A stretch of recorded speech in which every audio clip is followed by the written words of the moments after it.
de mucho tiempo y compañeros de lucha en muchas instancias. Muy buenos días a todas las personas que hoy nos acompañan. Muchas gracias por donarnos su tiempo, ¿no?, que es un recurso no renovable. Se los agradezco mucho. Agradezco tanto al senador Barbosa como al doctor Gerardo Esquivel y por supuesto a Mara la invitación que nos hicieron para participar en este congreso. Antes de iniciar, quiero hacer un reconocimiento al trabajo del Instituto Belisario Domínguez, el cual, bajo la conducción de Gerardo Esquivel, ha elaborado investigaciones con gran rigor y con profesionalismo académico, mismas que para Causa en Común han sido muy importantes y de mucho provecho. Dicho lo anterior, me voy a referir a las capacidades de investigación de la policía, primero en base en algunas consideraciones generales y posteriormente de acuerdo a los hallazgos que hemos hecho en Causa en Común, que han hecho otros grupos de investigación e inclusive la autoridad. Lo primero que destaco es que en otros países el sistema de seguridad pública contempla, entre otras facultades, las capacidades de investigación criminal. No se puede pensar en prevenir el delito sin investigar, es decir, sin conocer prevalencias e incidencias delictivas, sin georreferenciación, sin conocer a los grupos delictivos, sin conocer sus estructuras, su modo de operación, en fin, sin conocer a la sociedad que se sirve. Sin embargo, por extraño que parezca, en nuestro país las policías adquirieron esta investigación apenas en el 2008, como resultado de la reforma en materia de justicia penal y de seguridad pública, y específicamente con la reforma al artículo 21. Es decir, durante mucho tiempo las policías fueron concebidas como cuerpos reactivos, no preventivos. Estos funcionaban así porque en la Constitución la investigación y la persecución de los delitos era facultad exclusiva del Ministerio Público. Es decir, se asumía que la policía era corrupta e ineficaz y así la tratábamos, sin facultades de investigación, sin equipamiento suficiente, sin salarios dignos, sin capacitación. La policía patrullaba para detener y el Ministerio Público, como ya se dijo aquí, supuestamente investigaba. En este modelo, la seguridad pública del país se concentraba y, por cierto, se sigue concentrando en la flagrancia delictiva. Sin embargo, es cierto que muchos de los delitos, los de más alto impacto, no los detienen en flagrancia, pero por otro lado tampoco nos investiga. Siendo que la investigación debe ser la piedra angular de cualquier sistema medianamente eficaz en seguridad pública. Dicho sea de paso, todos sabemos que el Ministerio Público raramente ha investigado. El sistema que prevaleció durante décadas condenó al Ministerio Público a una crisis de identidad. Él se asumía como jefe de la policía y la verdad no lo era. Y tampoco se le consolidó como una institución que investigara y responsable jurídicamente de la averiguación previa y ahora de la carpeta de investigación. La reforma al artículo 21 constitucional y la reforma penal que se desarrollaron en legislaciones secundarias, por el orden que aparecieron, pues primero fue la Ley General del Sistema Nacional de Seguridad Pública en 2009, que establece para los integrantes de las instituciones de seguridad las obligaciones de preservar la escena de un hecho delictivo, la de mantener actualizado el uso de métodos de investigación técnicos y científicos para recabar pruebas, ¿no? Ahora sí le dan capacidades de investigación. Además señala que las unidades de policía encargadas de la investigación se pueden ubicar ya sea dentro de las instituciones de justicia o en las policiales o en ambas siempre que se coordinen, que por cierto no se coordinan. Por otra parte, el Código Nacional de Procedimientos Penales establece facultades específicas para la etapa de la investigación a cargo de la policía, para el aseguramiento de bienes relacionados con la investigación de los delitos, la realización de inspecciones, la recolección y resguardo de pruebas. Sin embargo, otra vez en coordinación con el Ministerio Público, ¿no? Entonces, lo que nos está generando todo el tiempo es un embudo, ¿no? Ya lo decía ahorita Bernardo León muy bien. No podemos hacer que la policía, que está todo el día en la calle, que todo el día tiene muchísima información, que esta información debería de estar en bases de datos y esta información debería de ser analizada, ¿no? Eso se queda en el aire. Y el embudo sigue siendo el Ministerio Público a pesar del cambio constitucional. Estas facultades se inscriben en la reforma penal y queda en la reforma 3 etapas. Me gustaría referirme a la primera, en la que el policía tiene un papel fundamental en la etapa inicial del proceso, ya que es el primer contacto ante un hecho delictivo. Por su denominación, por eso es el primer respondiente. En él recaen las responsabilidades de proteger los derechos de las víctimas, preservar la escena del crimen, identificar a los testigos. Se trata de responsabilidades que son clave para asegurar el debido proceso.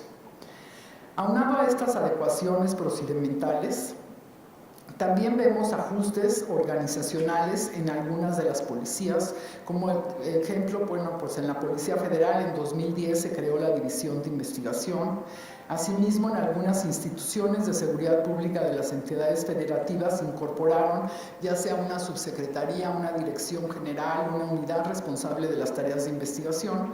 Por ejemplo, en Yucatán está la Subsecretaría de la Policía Estatal de Investigación, y así en diferentes estados, y no solamente en los estados, también en los municipios, en algunos, como en Morelia, crearon la División de Investigación, y que dicho sea de paso, que no lo dijo Bernardo, pero ha mejorado muchísimo la percepción de seguridad en Morelia en el último estudio que se hizo.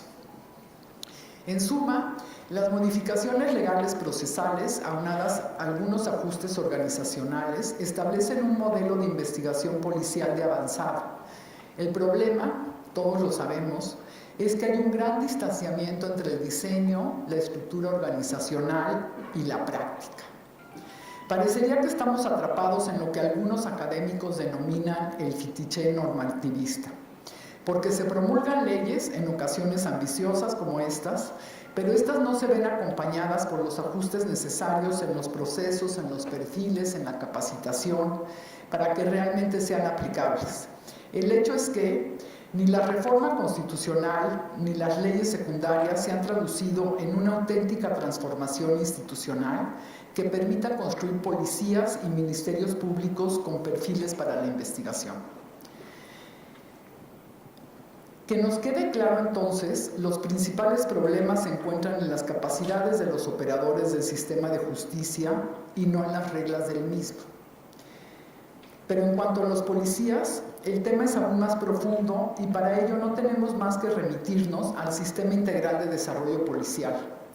Recordemos que los estándares para la operación de los policías quedaron establecidos en la Ley General del Sistema Nacional de Seguridad Pública, que considera 5 componentes: la carrera policial, el régimen especial de seguridad social, la profesionalización, el régimen disciplinario, así como el control de confianza y certificado único policial.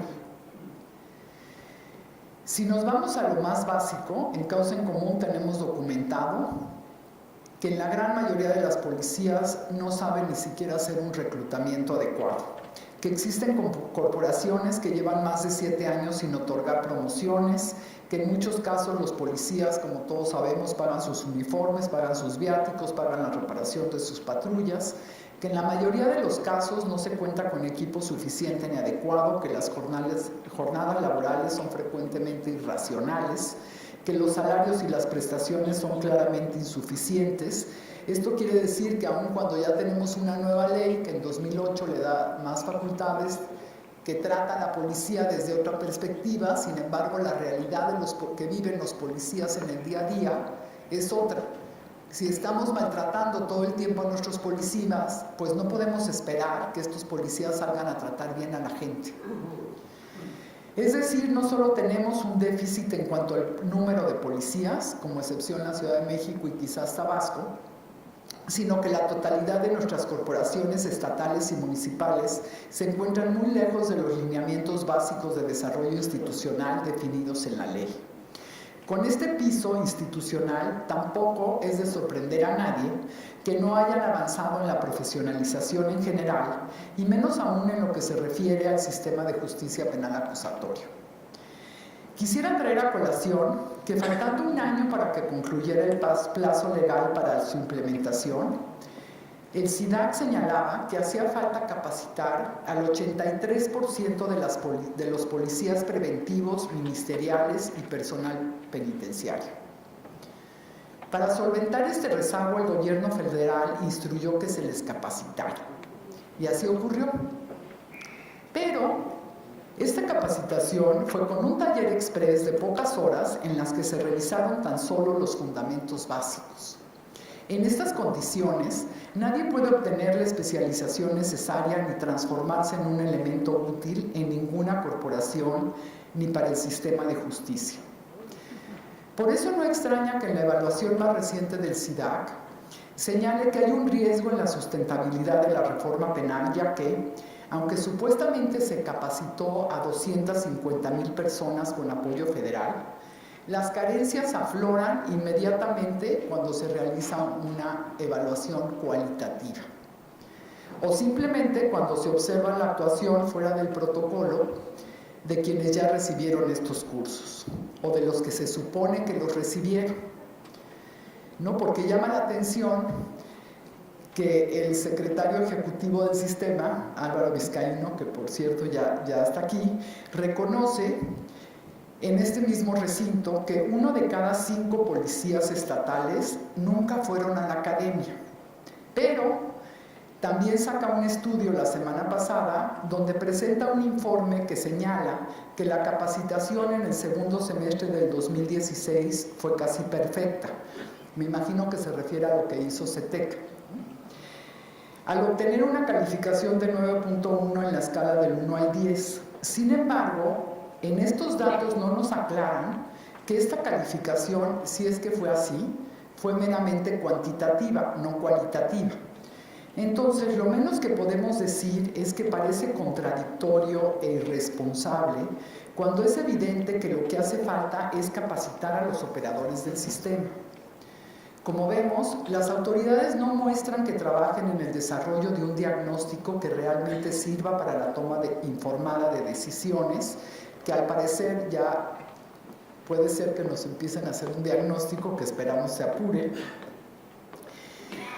Y por esto, el mes pasado, junto con varias decenas de organizaciones y académicos, solicitamos al Comité Coordinador del Sistema Nacional Anticorrupción y al Comité de Participación Ciudadana que elaborara un diagnóstico de las insuficiencias y posibles desvíos durante los 8 años de preparación para implementar el sistema de justicia penal, a fin, por un lado, de deslindar responsabilidades y definir rutas de fortalecimiento institucional.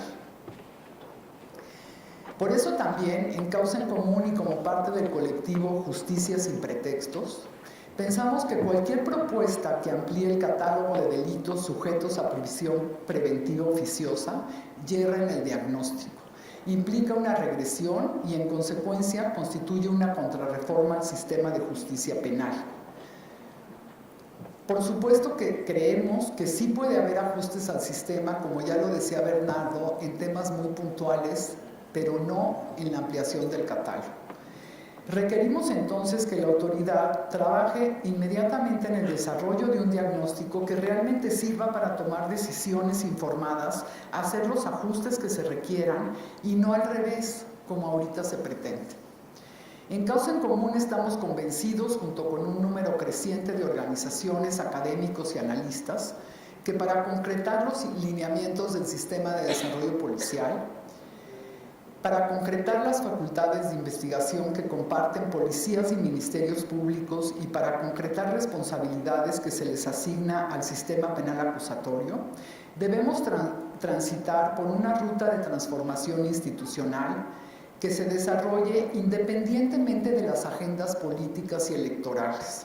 Es un tema de gobierno, sí, pero sobre todo es un tema de Estado, del Estado mexicano.